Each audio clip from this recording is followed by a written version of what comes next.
निर्माण झालाय। राज्यातल्या प्रत्येक जिल्ह्यातल्या पेट्रोल पंपावर वाहनांच्या लांबच लांब रांगा पाहायला मिळतात। एकीकडे पंतप्रधानांनी इंधन जपून वापरण्याचं आवाहन केलं होतं, मात्र याचा विसर बहुधा नागरिकांना पडलेला दिसतोय। शहरात तसं चित्र बरं आहे, मात्र खेड्यामध्ये चित्र गंभीर असल्याचं दिसतंय। ग्रामीण भागात शेतीची कामं इंधनाविना अडकून पडलेत। पेट्रोल पंपाबाहेर वाहनांच्या रांगा लागल्या। याआधी उन्हाळ्यात पिण्याच्या पाण्यासाठी वणवण करावी लागत होती, आता तीच वणवण इंधनासाठी करावी लागते।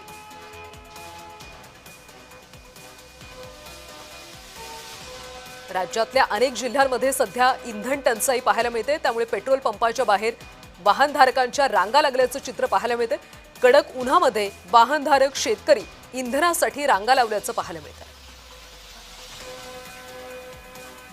आखाती देशातल्या युद्धाचा परिणाम आपण पाहतोय। सध्या देशभरामध्ये इंधन टंचाई निर्माण झाली। राज्यामध्ये चित्र भीषण पाहायला मिळते। अनेक जिल्ह्यातल्या पेट्रोल पंपावर पेट्रोल डिझेल संपलेलं आहे। नो स्टॉकचे फलक लावल्याचं पाहायला मिळते। इंधनासाठी नागरिकांची गर्दी होतीये,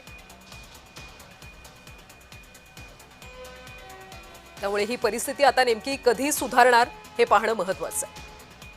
आणि या सगळ्या संदर्भात राज्यभरातले काही आमचे प्रतिनिधी जोडले गेलेले आहेत, त्यांच्याकडून आपण माहिती जाणून घेऊयात।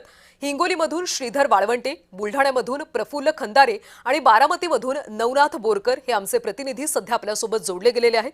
त्यांच्याकडून आपण सविस्तर माहिती जाणून घेऊयात। सुरुवातीला जाऊयात बारामतीला। आमचे प्रतिनिधी नवनाथ बोरकर सध्या आपल्यासोबत आहेत। नवनाथ, खरं तर राज्यातल्या अनेक जिल्ह्यांमध्ये सध्या इंधन टंचाई पाहायला मिळते। बारामतीमध्ये नेमकी काय स्थिती आहे?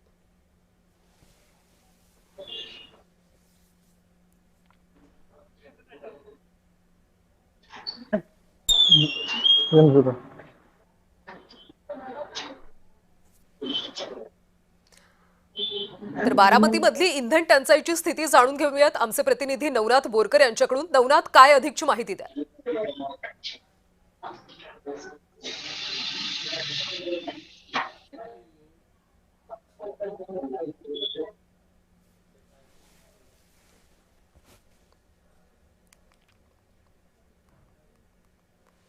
तर आपण पाहतोय की राज्यातल्या अनेक जिल्ह्यांमध्ये सध्या इंधन टंचाई पाहायला मिळते। शेतकऱ्यांचे, वाहनधारकांचे मोठे हाल होत आहेत।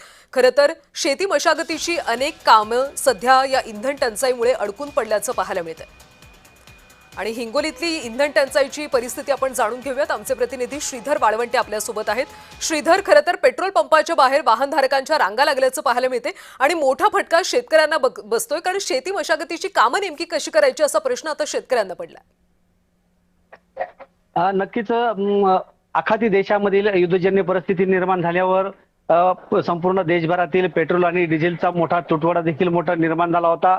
आणि हिंगोली जिल्ह्यामधील अनेक पेट्रोल पंपावर वाहनांच्या लांबच लांब रांगा देखील लागल्या होत्या।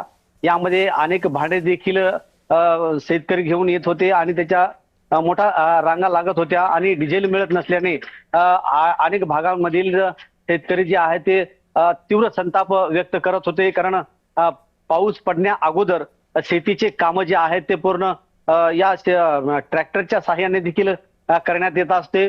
आणि म्हणून शेतकऱ्यांना डिझेल मिळत नसल्यामुळे अनेक पेट्रोल पंपावर शेतकऱ्यांनी आंदोलन देखील केलं होतं। अनेक भागांमध्ये रास्ता रोको देखील केला होता। प्रधानमंत्री नरेंद्र मोदी यांच्या प्रतिकात्मक पुतळ्याचं दहन देखील केलं होतं।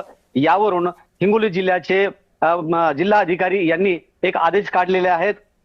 ज्यांना पेट्रोल पाहिजे असेल त्यांनी आपल्या वाहनामधूनच डिझेल घ्यावं, अन्यथा त्या टाक्या वगैरे कोणत्याही वस्तू या ठिकाणी आणू नये असं सक्तीचं केल्यानंतर मागील 2 दिवसापासून जे आहे ते हिंगोली जिल्ह्यातल्या संपूर्ण पेट्रोल पंपावर ट्रॅक्टरच्या आणि इतर वाहनांच्या लांबच लांब रांगा देखील लागल्याचं चित्र आहे। आणि या परिस्थितीमध्ये जे आहे ते शेतकरी मात्र मेटाकुटीला आलेला आहे। शेतकऱ्यांचे कामं अनेक ठिकाणी राहिलेले आहेत आणि संतप्त शेतकरी या ठिकाणी नाराजी व्यक्त देखील करत आहेत सरकारच्या विरोधात। श्रीधर, तुम्ही सध्या पेट्रोल पंपाच्या बाहेरच उभे आहात। त्या पेट्रोल पंपावर सध्या इंधन मिळतंय का? पेट्रोल पंप चालकांनी काही माहिती दिली आहे का?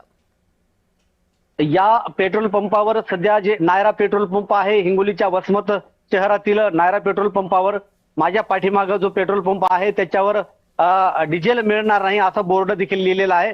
खरं म्हणजे हिंगोली जिल्ह्यामध्ये 2 लाख डिझेल या ठिकाणी मिळत असताना 3 लाखांचा डिझेलचा साठा मिळायला पाहिजे इतकी मागणी देखील मोठ्या प्रमाणात होत असताना अनेक भागांमध्ये पेट्रोल पंपावर 2 दिवसानंतर डिझेलचं टँकर येत असतं आणि म्हणून शेतकऱ्यांना या डिझेलचा पुरवठा मिळत नसल्यानं अनेक संतप्त शेतकरी या ठिकाणी सरकार विरोधी नाराजी व्यक्त करताना दिसत आहेत.